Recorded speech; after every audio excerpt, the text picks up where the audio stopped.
Ces impalas noires enceintes ont rapporté plus de 24 000 $ chacune à Mike Rabo. Après 3 ans d'investissement dans sa ferme dans le Limpopo, cet éleveur sud-africain a participé à une vente aux enchères et vendu des gnous et des antilopes pour la première fois.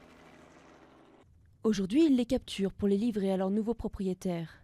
Une opération compliquée et dangereuse. Le vétérinaire tranquillise les animaux depuis l'hélicoptère et le reste de l'équipe a peu de temps pour aller les chercher, vérifier leur état et les embarquer à bord d'un camion. Nous n'avons pas eu d'animaux problématiques jusque-là. On est content. On espère que ça va continuer jusqu'à la fin des opérations.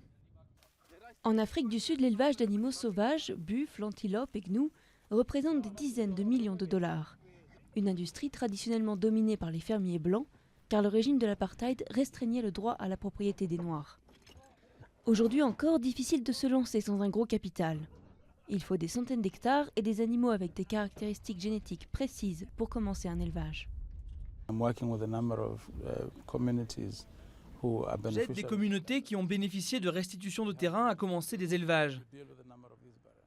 On fait en sorte que ce soit possible pour eux en retirant certaines barrières.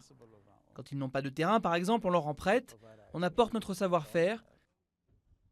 On fournit le bélier ou le taureau quand ils n'en ont pas. Donc ça les aide vraiment. Sur les 1500 fermiers que compte l'Association nationale des éleveurs d'animaux sauvages, seulement 15 sont noirs.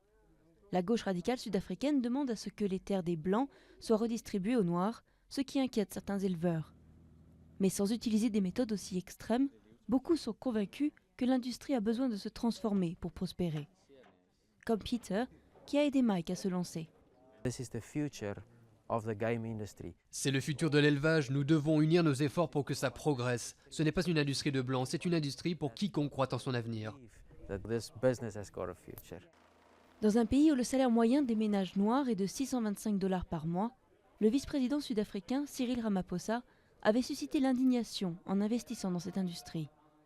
Mais il n'a pas fait les gros titres quand il a vendu 3 impalas à flanc blanc pour 2,5 millions de $ lors de cette vente aux enchères en 2014.